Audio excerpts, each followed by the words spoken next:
Hello guys, അപ്പം ഇന്നൊരു ഭക്തിമയ ആയാലോ. അപ്പോൾ രാവിലെ തന്നെ കുളിച്ചൊരുങ്ങി ഞാൻ അമ്പലത്തിലോട്ട് പോവാണ് ഗൈസ്. നടന്നാണ് പോകുന്നത്. അപ്പം മാമിൻ്റെ വന്നുകൊണ്ട് തന്നെ മാമിൻ്റെ അടുത്തുള്ള ഒരു അമ്പലത്തിലാണ് പോകുന്നത്.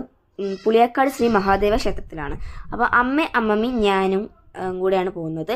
അപ്പം ഞാൻ എത്തിപ്പാടെ നേരെ കയറി പോകുന്നുണ്ട് കേട്ടോ. പിന്നെ അമ്മമ്മ അവിടെ എന്തൊക്കെയോ വഴിപാടോ എന്തൊക്കെയോ കഴിപ്പിക്കുന്നുണ്ട്. അപ്പം അതിൻ്റെ അടുത്ത് ഞാൻ വെറുതെ ഇങ്ങനെ പോയി നിൽക്കുകയാണ്. അമ്മമ്മ എന്തൊക്കെയോ കാര്യമായി കഴിപ്പിക്കുന്നു, ഞാൻ വെറുതെ ഇങ്ങനെ നോക്കി നിൽക്കുന്നു. അപ്പോൾ ഇതായിരുന്നു പരിപാടി. പിന്നെ അപ്പോഴാണ് ഞാനിവിടെ തൊട്ടടുത്തുള്ള ഒരു കുളം ശ്രദ്ധിച്ചത്. വേഗം ആ കുളത്തിൻ്റെ അടുത്തോട്ട്. ഈ കുളം എത്രത്തോളം വീഡിയോയിൽ വ്യക്തമായി കാണുന്നു എന്ന് എനിക്കറിയില്ല, പക്ഷേ അടിപൊളിയായിരുന്നു കേട്ടോ. കുറേ നേരം ആ കുളത്തിലോട്ട് നോക്കിയിരുന്നു. പിന്നെ അത് ഞങ്ങൾക്ക് അമ്പലത്തിലോട്ട് കയറാൻ സമയമായി. അപ്പം ആദ്യം എണ്ണയൊക്കെ ഒഴിച്ചു. പിന്നെ ഫോൺ അമ്പലത്തിൻ്റെ ഉള്ളിലോട്ട് അലൗഡല്ല. അപ്പം നമുക്ക് ഫോൺ ഇവിടെ വെച്ച് പോകണം. അപ്പം ഞാൻ ഇറങ്ങിയപ്പോൾ തന്നെ നല്ല അടിപൊളി പായസമൊക്കെ കിട്ടി. പ്രസാദും ചന്ദനക്കൂരയൊക്കെ കിട്ടി.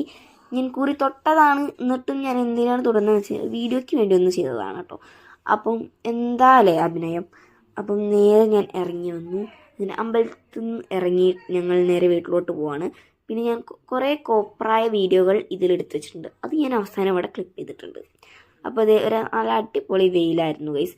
കുറേ നേരം വെയിലൊക്കെ കൊണ്ടു. അങ്ങനെ ഞങ്ങൾ നടന്ന് മാമയുടെ എത്താനായിട്ടോ. അപ്പോൾ ഇതാണ് ഞാൻ പറഞ്ഞ കോപ്രായം.